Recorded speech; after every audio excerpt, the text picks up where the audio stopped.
Tata പൊളിയുമോ sir? ടാറ്റയുടെ ഏതാണ് പൊളിയുക എന്ന് പറഞ്ഞു കഴിഞ്ഞാൽ, ടാറ്റ ഇപ്പോൾ എയർ ഇന്ത്യ ഏറ്റെടുത്തല്ലോ, അതിനുശേഷം ഇപ്പോൾ വലിയ ക്രൈസിസിലാണ് പോകുന്നത് എന്നാണ് അറിഞ്ഞത്. അതെ, വലിയ നഷ്ടമുണ്ട്. ഇതുവരെ 2022 ഇന്ത്യ ഗവൺമെൻറ്റിൻ്റെ പക്കൽ നിന്നും ടാറ്റ ഇത് ഏറ്റെടുത്തത്. അതിനൊരു പൂർവ്വചരിത്രം കൂടിയുണ്ട്. ആദ്യം ഇത് ടാറ്റയുടെ ആയിരുന്നു.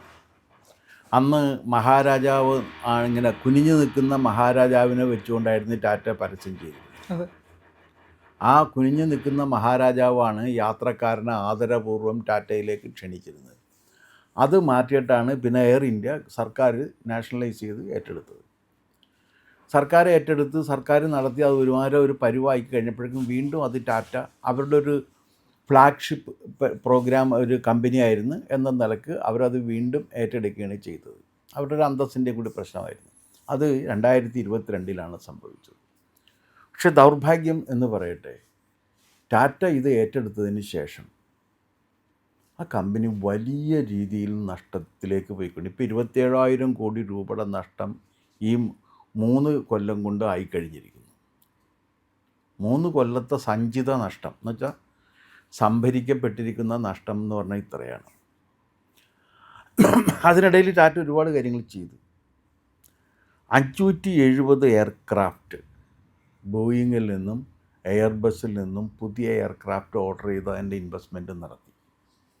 കാരണം പഴയ എയർക്രാഫ്റ്റൊക്കെ മാറ്റി പുതിയ രീതിയിൽ കൊണ്ടുവരുന്നതിന് വേണ്ടിയിട്ട് A350 തരത്തിലുള്ള വളരെ വീതിയുള്ള എയർക്രാഫ്റ്റുകളും ടാറ്റ ഇൻട്രൊഡ്യൂസ് ചെയ്ത് പ്രവർത്തനം ആരംഭിച്ച് സിംഗപ്പൂർ എയർലൈൻസുമായിട്ട് കൂട്ടിച്ചേർന്നുകൊണ്ട്. പക്ഷേ ടാറ്റക്കാണ് മെജോറിറ്റി ഷെയർ. സിംഗപ്പൂരിന് ഒരു ചെറിയ നാമമാത്രമായ ഷെയർ മാത്രമേ ആ സംരംഭത്തിലുള്ളൂ. ഇത് റീബ്രാൻഡിങ് നടത്താൻ വേണ്ടിയിട്ട് ടാറ്റ പരിശ്രമിക്കാവുന്നതിൻ്റെ മാക്സിമം പരിശ്രമിച്ചു, മാനേജ്മെൻറ്റിൻ്റെ ഇതാക്കി. പക്ഷേ അങ്ങനെ വന്നു കഴിഞ്ഞപ്പോഴേക്കും ആദ്യം തന്നെ അവിടുത്തെ പൈലറ്റുമാരും മറ്റു തൊഴിലാളികളെയും ടാറ്റയ്ക്ക് വിശ്വാസത്തിലെടുക്കാൻ കഴിഞ്ഞില്ല. അതാണ് ടാറ്റയുടെ ഭാഗത്തു നിന്നുള്ളൊരു. അത് കഴിഞ്ഞിട്ട് 2-3 ഗുരുതരമായ വിമാന അപകടങ്ങളുണ്ടായി. അഹമ്മദാബാദ് വിമാനാപകടം, വേറെ 2-3 അടുപ്പിച്ചടുപ്പിച്ച് വന്നു. അപ്പോൾ ടാറ്റയുടെ എയർ ഇന്ത്യ എന്ന് പറയുന്ന വിമാനം ഒരു സേഫ് ട്രാവലിന് പറ്റിയ ഒരു സംഭവമല്ല എന്നൊരു ധാരണ പെട്ടെന്ന് പരന്നു വന്നു. ഇത് കട്ട് ത്രോട്ട് കോമ്പറ്റീഷൻ നിലനിൽക്കുന്ന ഒരു ഫീൽഡാണ് എയർ ട്രാവൽ എന്ന് പറയുന്നത്. സ്വാഭാവികമായിട്ടും ടാറ്റയുടെ പ്രദേശത്തേക്ക് ടാറ്റയ്ക്ക് ഒരുപാട് സന്ദർഭങ്ങളിൽ ഫ്ലൈറ്റുകൾ ക്യാൻസൽ ചെയ്യേണ്ടി വന്നു. ടാറ്റയുടെ എല്ലാ ഫ്ലൈറ്റുകളും പിൻവലിച്ചുകൊണ്ട് ആ ഫ്ലൈറ്റുകൾ സുരക്ഷാ പരിശോധനയ്ക്ക് വിധേയമാക്കി. സുരക്ഷാ പരിശോധന തീർത്തതിന് ശേഷം വന്ന ഫ്ലൈറ്റുകൾക്കും കുഴപ്പങ്ങൾ, ടെക്നിക്കൽ സ്നാഗ് സംഭവിച്ചു. അങ്ങനെ ടാറ്റ ആ കാര്യത്തിൽ ഒരുമാതിരി എന്താ പറയുന്നത്, വലിയ രീതിയിലുള്ള ഒരു പ്രതിസന്ധി നേരിട്ട് എന്നുള്ളൊരു വസ്തുതയാണ്. ആ പ്രതിസന്ധി നേരിട്ട് കഴിഞ്ഞപ്പോഴേക്കും ടാറ്റയ്ക്ക് നഷ്ടം സംഭവിച്ചുകൊണ്ടിരിക്കുകയാണ്. മാത്രവുമല്ല, ഇത് പൊങ്ങി വരുന്നില്ല. വിമാനം ടേക്ക് ഓഫ് ചെയ്യുന്നില്ല, കമ്പനി ടേക്ക് ഓഫ് ചെയ്ത് വരുന്നില്ല. ഇതെന്താ കാരണം എന്നുള്ളതിന് വ്യക്തമായ ഒരു ഉത്തരവും ഇന്ന് വരെ ടാറ്റയുടെ ഭാഗത്തു നിന്നുണ്ടായിട്ടില്ല.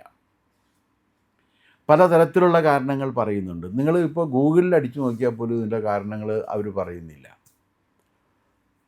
പെർപ്ലക്സറിൽ അടിച്ചു നോക്കിയാലും അവർ ഇതിൻ്റെ കാരണങ്ങൾ പറയുന്നില്ല. ടാറ്റ മിണ്ടുന്നേയില്ല. എന്തുകൊണ്ടാണ് ഇതിങ്ങനെ സംഭവിക്കുന്നത് എന്നുള്ള കാര്യം ടാറ്റയും പറയുന്നില്ല. പിന്നെ കമ്പനിക്ക് അതൊക്കെ പുറത്ത് പറയാൻ വലിയ പ്രയാസം ഉണ്ടാകും. പക്ഷേ ഈ വിശകലന വിദഗ്ധന്മാരുണ്ടല്ലോ, അവരും കൃത്യമായിട്ട് ഇത് എന്തുകൊണ്ട് സംഭവിക്കുന്നുവെന്ന് പറയുന്നില്ല. ടാറ്റയ്ക്കൊരു, നമ്മുടെ സാധാരണ മനുഷ്യരുടെ ഭാഷയെ പറഞ്ഞാൽ ടാറ്റയ്ക്കൊരു കഷ്ടകാലം രൂപപ്പെട്ടിരിക്കുന്നു എന്നുള്ളതാണ്. ഈ മനുഷ്യർക്ക് മാത്രമല്ല, കമ്പനികൾക്കും പ്രസ്ഥാനങ്ങൾക്കും രാജ്യങ്ങൾക്കുമൊക്കെ കഷ്ടകാലങ്ങൾ വരാറുണ്ട്. അത് എപ്പോഴും വരും, എങ്ങനെ പോകും തുടങ്ങിയിട്ടുള്ള കാര്യങ്ങളൊന്നും നമുക്ക് നിശ്ചയിക്കാൻ കഴിയാത്ത വിധത്തിൽ വന്നു പോകാറുണ്ട്. എന്തായാലും ടാറ്റയ്ക്ക് ഇപ്പോൾ ഒരു കഷ്ടകാലം തന്നെയാണ്. എയർ ഇന്ത്യ എന്ന് പറയുന്ന ടാറ്റയുടെ ഈ സംരംഭം ഇപ്പോൾ ഏതാണ്ട് ഒരു ശരാശരി നഷ്ടം എന്ന് പറഞ്ഞാൽ ഒരു വർഷം 10,000 കോടിയാണ്. അങ്ങനെ 10,000 കോടി നഷ്ടം സഹിച്ചുകൊണ്ട് എത്ര കാലം ടാറ്റയ്ക്ക് ഈ കമ്പനി കൊണ്ടു നടക്കാൻ കഴിയുമെന്നൊരു ചോദ്യമുണ്ട്. ഇതിൽ നമുക്കൊരു ഉത്തരം കിട്ടേണ്ടി വരും. കുന്നാണെങ്കിലും കുഴിച്ചാൽ കുഴിയും. ടാറ്റയാണ് അതിനകത്ത് എത്ര പണമുണ്ടെന്ന് പറഞ്ഞാലും ആ പണവും ഇതുവരെ നിരന്തരം ഒരു കൊല്ലം 10,000 കോടി വെച്ച് നഷ്ടം വന്നു കഴിഞ്ഞാൽ ടാറ്റയുടെ കമ്പനികൾ തന്നെ പൊളിഞ്ഞു പോകുന്നൊരവസ്ഥ എത്തും. അപ്പോൾ ഇങ്ങനെ ഈ എന്താ പറയേണ്ടത്, മോങ്ങാനിരുന്ന നായൻ്റെ തലയിൽ തേങ്ങ വീണു എന്ന് പറയുന്ന രീതിയിൽ ടാറ്റ അതിൻ്റെ ഒരു പാരമ്പര്യവും പ്രതാപവും വീണ്ടെടുക്കാൻ വേണ്ടി ചെയ്ത ഒരു സംരംഭം ടാറ്റയുടെ മൊത്തം കമ്പനികളെയും ഇൻവെസ്റ്റ്മെൻറ്റിനെയും ബാധിക്കുന്ന തരത്തിൽ എത്തിയെന്ന് മാത്രമല്ല, ടാറ്റയുടെ ഗുഡ് വില്ലിനെയും അത് വലിയ രീതിയിൽ സ്വാധീനിക്കുകയും ചെയ്തിട്ടുണ്ട്. ഇപ്പോൾ അതിൻ്റെ മാനേജ്മെൻറ്റ് സിസ്റ്റത്തിലും വലിയ മാറ്റങ്ങൾ വരുന്നുണ്ട്. കാരണം ആ ടാറ്റ സൺസ് എന്ന് പറയുന്ന അതാണ് ഇതിൻ്റെ ഒരു ഹോൾഡിംഗ് കമ്പനി. ടാറ്റ സൺസാണ്, അതൊരു ട്രസ്റ്റാണ്. ആ ട്രസ്റ്റ് നോൺ പ്രോഫിറ്റബിൾ ആണെന്നൊക്കെ പറഞ്ഞിട്ടാണ് ചെയ്തിരിക്കുന്നത്. അവരാണ് ഈ പൈസ മുഴുവൻ ഈ ഇൻവെസ്റ്റ്മെൻറ്റിലേക്ക് മുടക്കിയിട്ട് അതിൽ നിന്ന് ലാഭം ഉണ്ടായിക്കൊണ്ടിരിക്കുന്നത്. കിട്ടുന്ന പൈസ മുഴുവനും വ്യത്യസ്ത കമ്പനികളിൽ തന്നെ ഇൻവെസ്റ്റ് ചെയ്തുകൊണ്ടാണ് ടാറ്റ മുന്നേറിക്കൊണ്ടിരിക്കുന്നത്. ടാറ്റയുടെ സിസ്റ്റം കമൻഡബിൾ എന്ന് പറയാവുന്നതാണ്. ഒരുപാട് കാലമായിട്ട് നിലനിന്ന് പോകുന്നൊരു സിസ്റ്റമാണ്, അല്ലാണ്ട് ഇപ്പോൾ വരുന്നൊരു സിസ്റ്റമല്ല. പക്ഷേ ടാറ്റ പലതും നിർത്തിയിട്ടുണ്ട്. ഇപ്പോൾ എറണാകുളത്ത് തന്നെ ഉണ്ടായിരുന്ന ഒരു ടാറ്റ കമ്പനിയുണ്ട്. ഇപ്പോൾ അവിടെ മുഴുവൻ എന്താണ് തൃത്വം വന്നേക്കാണ്. ഇത് ഫ്ലാറ്റ് നിർമ്മാണം വന്നേക്കാണ്. ആ ഫ്ലാറ്റ് നിർമ്മാണത്തിൻ്റെ ടാറ്റയുടെ ഫ്ലാറ്റുകൾ നിൽക്കുന്നതിൻ്റെ അത് പുഴയോരമായിരുന്നു. ആ പുഴയോരത്ത് ടാറ്റയ്ക്കൊരു സോപ്പ് കമ്പനി ഉണ്ടായിരുന്നു, മറ്റേ ഇവിടുന്ന് കുളിക്കണ സോപ്പ്, ഹമാം സോപ്പ് ഉണ്ടാക്കിയിരുന്നു. പിന്നെ ഹെയർ ഓയിൽ, അന്ന് ഈ സ്മെല്ലുള്ളൊരു തരം ഹെയർ ഓയിൽ ഉണ്ടായിരുന്നു. അതൊരു കുപ്പിയിലൊക്കെ ആയിട്ട് ഇങ്ങനെ ഉണ്ടാക്കി വിറ്റിരുന്നു. അതൊക്കെ ഇവിടെ ഉണ്ടാക്കിയിരുന്നു. അതുവഴി നമ്മൾ നടന്നു പോകുമ്പോൾ തന്നെ ഇതിൻ്റെ സ്മെല്ല് ഉണ്ടാകുമായിരുന്നു. പിന്നെ 501 ബാർ സോപ്പ് ഇവിടെ ഉണ്ടാക്കിയിരുന്നു. അതിനെക്കുറിച്ചാണല്ലോ അന്ന് ഈ മാർക്സിസ്റ്റുകാർ എന്ത് കിട്ടിക്കഴിഞ്ഞാലും ഉടനെ അത് വർഗപരമായിട്ട് വിശകലനം തരത്തുമല്ലോ. ഇപ്പോൾ ഈ തെരഞ്ഞെടുപ്പിൽ തോറ്റു കഴിഞ്ഞപ്പോഴേക്കും അതിൻ്റെ ഇടതുപക്ഷ ജനാധിപത്യത്തിൻ്റെ കൺവീനർ പറഞ്ഞത്, ഇത്തരം കാര്യങ്ങൾ എനിക്കൊരു വർഗ കാഴ്ചപ്പാടിലൂടെ കാണാൻ പറ്റുള്ളൂ, ആ വർഗ കാഴ്ചപ്പാട് വെച്ച് നോക്കുമ്പോഴാണ് സംഭവങ്ങളെന്ന് പറയുന്ന രീതിയിൽ.